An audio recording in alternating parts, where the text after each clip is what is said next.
Welcome, students, to Boundless Education, your partner and guide in your science educational journey. Going ahead, बच्चों, next sum check करते हैं. तो question number 6 जो एक MCQ के shape में हमको दिया गया है, इस MCQ 4 ऑप्शन दिए गए हैं हमारे पास में. सेट A हमको दे दिया गया है, उसके एलिमेंट्स है 1 2 3. द नंबर ऑफ रिलेशंस हमको ढूंढने हैं कंटेनिंग 1 2 एंड 1 3. यहां पर 1 2 का होना कंपलसरी है, यहां का 1 3 का होना कंपलसरी होगा. Which has to be reflexive, symmetric but not transitive. Transitive नहीं होना चाहिए, लेकिन रिफ्लेक्सिव भी होगा, सिमेट्रिक भी होगा. ये okay, let's first understand this. सबसे पहले तो हम करेंगे क्या, सेट ए को लिख लेते हैं बच्चों. 1 2 3 कर लेते हैं. यहां पर हमको बोला गया the number of relations containing 1 2 and 1 3, यानी रिलेशंस बना लेते पहले, और उसमें 1 2 का होना कंपलसरी है और 1 3 का भी होना कंपलसरी है. Okay, let's write down. Therefore the possible relations are, check करते हैं. अगर मैंने इसको आर लिख दिया, अब क्या हो जाएगा. रिफ्लेक्सिव की बात करें हम लोग, वी नो रिफ्लेक्सिव का डेफिनेशन क्या था. A B B should be present in R या शुड बिलोंग टू आर. तो हमारे पास में क्या बन जाएगा, यहां पर मैं 1 1 2 2 3 3, ये रिफ्लेक्सिव बन जाएगा. अब सिमेट्रिक भी चाहिए उनको, तो क्या हो जाएगा हमारे पास में 1 2 1 3 2 3. अब इसके उल्टे भी आ जाएंगे हमारे पास में 2 1 देन 3 1 देन 3 2, ये सारे भी एलिमेंट्स आ जाएंगे. यानी हमारे पास में कितने थे, अब 1 2 3 4 5 6 7 8 9. अब हमको ये चेक करना है, इसमें से हमको एलिमेंट्स उठाने हैं जिसके अंदर 1 2 और 1 3 होना कंपलसरी है, और ये रिलेशन रिफ्लेक्सिव भी होगा, सिमेट्रिक भी रहेगा, ट्रांजिटिव नहीं होना चाहिए. तो लेट्स राइट डाउन. अब अगर मुझे यहां पर रिफ्लेक्सिव होना कंपलसरी है, तो हम लोग क्या करेंगे, फॉर अ रिफ्लेक्सिव रिलेशन हमको पता है A B B should belong to R. Therefore, the required relation should have, अगर हमारे पास में रिफ्लेक्सिव करना है हमको, तो क्या आ जाएगा 1 1 2 2 3 3 होना कंपलसरी है. सिमेट्रिक भी होना कंपलसरी है हमारे पास में, उसके लिए भी हम लिख लेते हैं. For a symmetric relation, AB and BA should belong to R. Therefore, the required relation should have, अभी ध्यान रहेगा बच्चों हमारा कि यहां पे सिमेट्रिक कौन से हैं, 1 2 एंड 2 1. देखो यहां पर हमको बोला गया था then the number of relations containing 1 2 होना चाहिए, तो हम 1 2 डेफिनेटली ले लेंगे.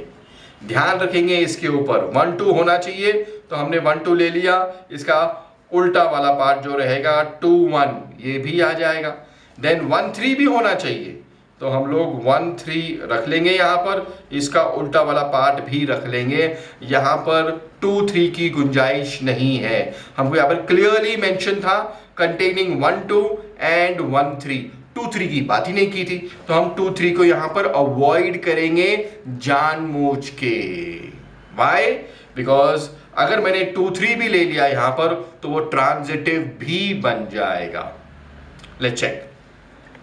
अब अगर मान लो मुझे ट्रांजिटिव चाहिए, फॉर अ ट्रांजिटिव रिलेशन. अब ट्रांजिटिव रिलेशन के लिए क्या था कि if A B and B C belong to R, therefore AC should also belong to R. हमने क्या किया है बच्चों, हमने जानबूझ के यहाँ पर ये 2 3 वाला एलिमेंट जो था उसको ड्रॉप किया है बच्चों।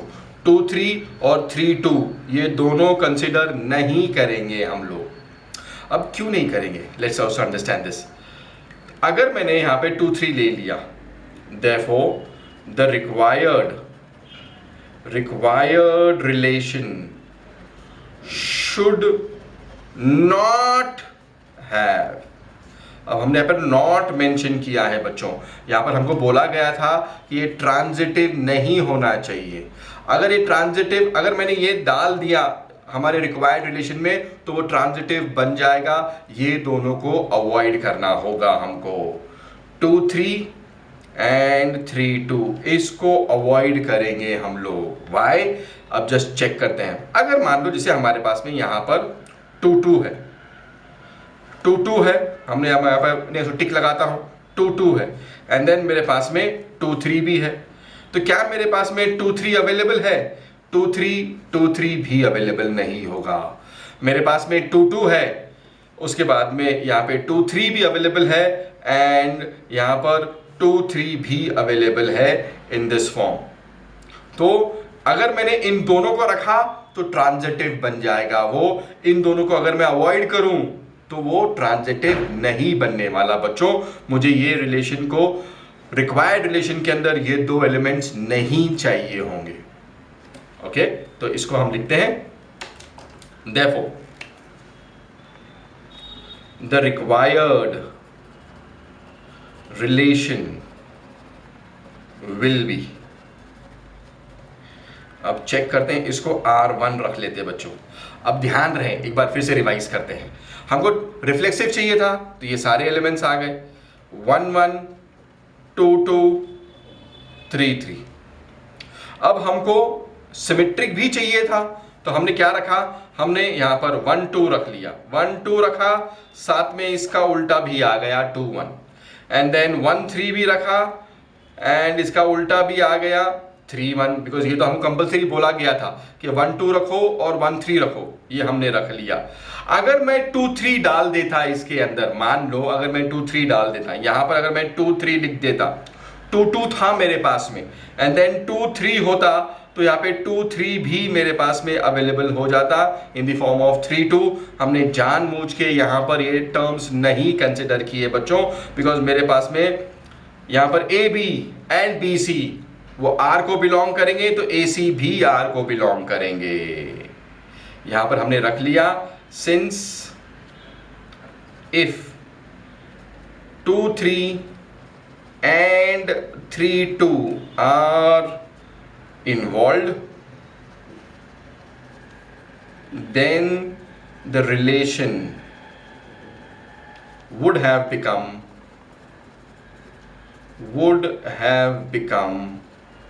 transitive,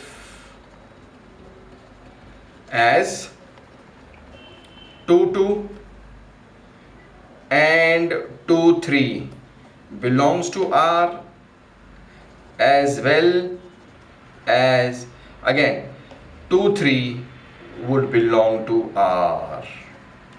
तो मेरे पास में यहां पर ए बी बी सी और ए सी दोनों तीनों मेरे पास में आ जाते तो मेरा रिक्वायर्ड रिलेशन ये बन जाएगा।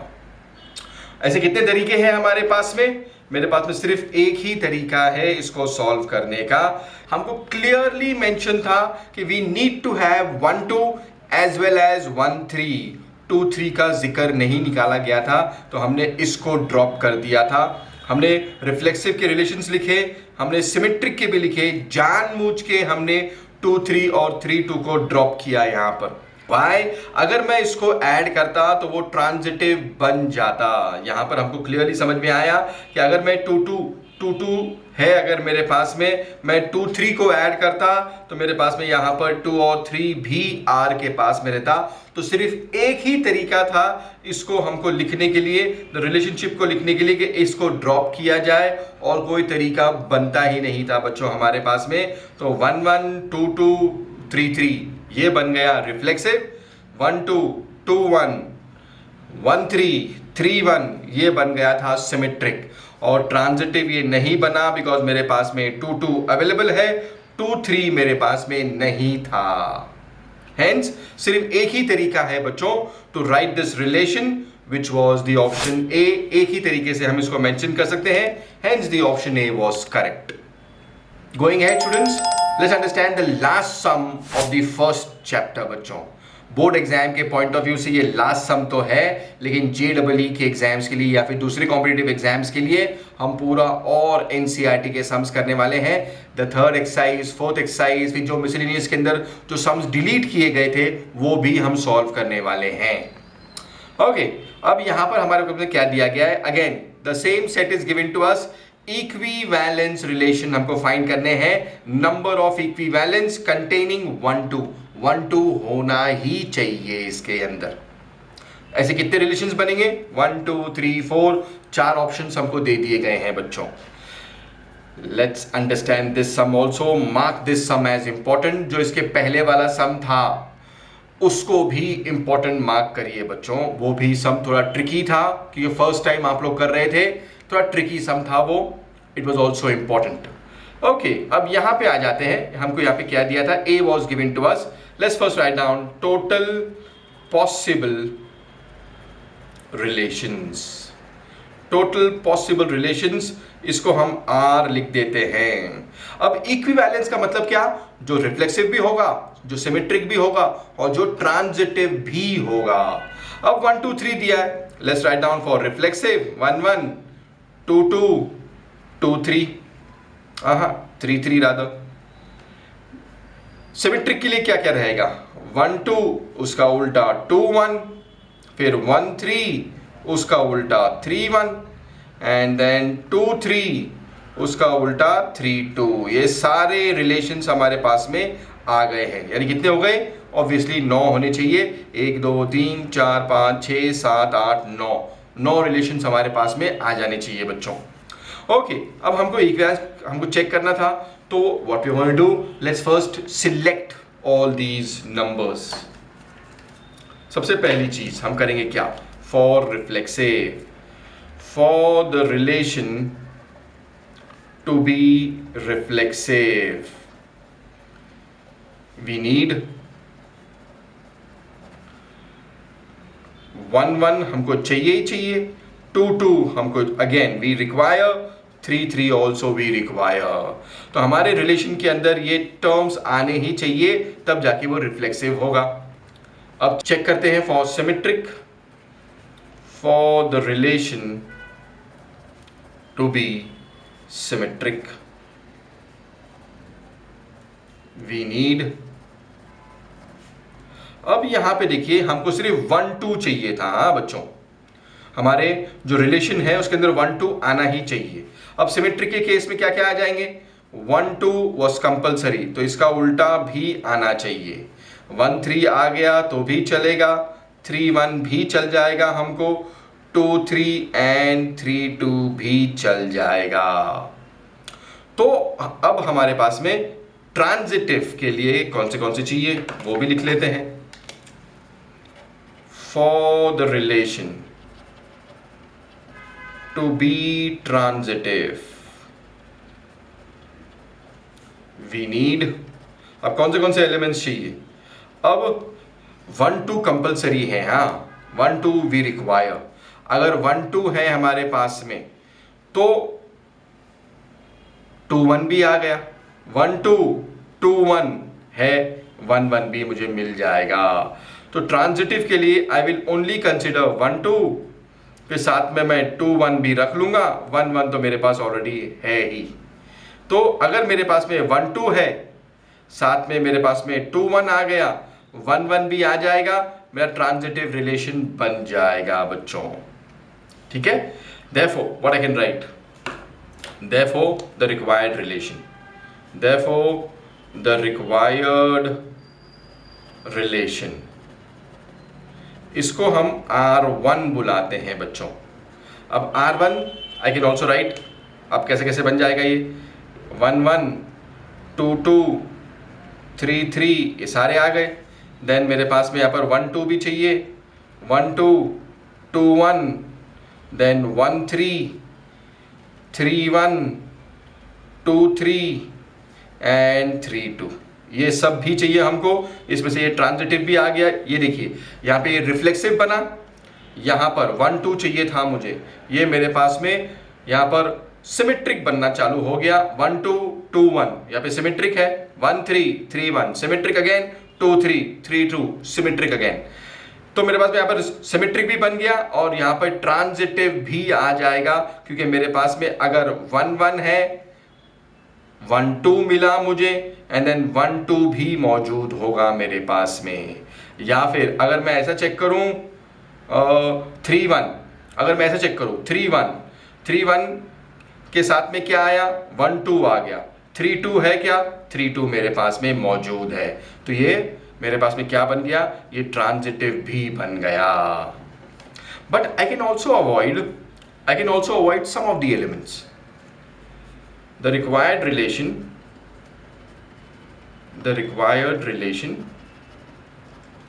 can also be, ये सारे एलिमेंट्स की हमको जरूरत नहीं है बच्चों। ये देखिए R2 अगर मैं ऐसा लिख दूं 1 1 2 2 3 3, ये तो इंपॉर्टेंट है मेरे पास में। अब हमको बोला गया था कि 1 2 को इन्वॉल्व करो ही, तो हम लोग क्या करेंगे, 1 2 2 1 इसको लिख लेते, बाकी सबको ड्रॉप कर देते। अब चेक करते बच्चों, ये रिफ्लेक्सिव बना, सिमेट्रिक के लिए ये 2 एलिमेंट्स हैं हमारे पास में। अब अगर मैं चेक करूं कि बाबा यहां पर मेरे पास में 1 1 तो आ गया, साथ में मेरे पास में ये 1 और ये 1 2 ये भी आ गया, एंड देन मेरे पास में 1 2 भी मौजूद है यहां पर, तो ये ट्रांजिटिव भी बन गया बच्चों। तो आई कैन ऑल्सो हैव यहां पर 1 1 2 2 3 3 ये बन गया मेरे पास में रिफ्लेक्सिव, 1 2 2 1 बन गया सिमेट्रिक, एंड देन 1 1 है और यही 1 और यहाँ पर 1 2 देन 1 2 वापस से मेरे पास में यहाँ पर आ गया, ये ट्रांजिटिव रिलेशन भी बन गया। तो ये इक्विवेलेंस रिलेशन के लिए इतना बड़ा वाला एलिमेंट भी हो सकता, इसको 1 रखते हैं, इसको 2 रखते हैं, therefore an equivalence relation can be expressed in two ways. यहां पर हमारे पास करेक्ट आंसर क्या बनेगा, करेक्ट आंसर 2 बन जाएगा। इसके पहले वाला सम अगर हमने चेक किया, वहां पे सिर्फ एक ही तरीका था इसको एक्सप्रेस करने का, वहां पे 2 एलिमेंट्स कंपलसरी थे बच्चों। मुझे यहाँ पर 1 2 भी चाहिए था और मुझे वहां पर 1 3 भी चाहिए था। तो यहाँ पर मेरे पास में रिफ्लेक्सिव बना, देन ये सिमेट्रिक बनाया था और ट्रांजिटिव नहीं चाहिए था बच्चों हमको यहाँ पर। लेकिन यहाँ पर हमको इक्विवेलेंस रिलेशन बोला गया था, तो ये रिफ्लेक्सिव भी बना, ये सिमेट्रिक के लिए हमने यूज किया बिकॉज ये कंपलसरी था, एंड देन इसी को हमने ट्रांजिटिव के हिसाब से भी यूज किया। I am hoping students you are understanding my style of teaching. We are 1 chapter down for the board exams. हालांकि ये चैप्टर कंटिन्यू रहेगा, नेक्स्ट वीडियोस के अंदर आप नए नए टॉपिक्स, नए नए कॉन्सेप्ट सीखते रहोगे। 1.3 भी जल्दी स्टार्ट करेंगे बच्चों। Feel free to write in the comments below, जो भी डाउट्स है आपके, please mail me all your doubts. Till then study smart, study hard. Thank you so much students for studying.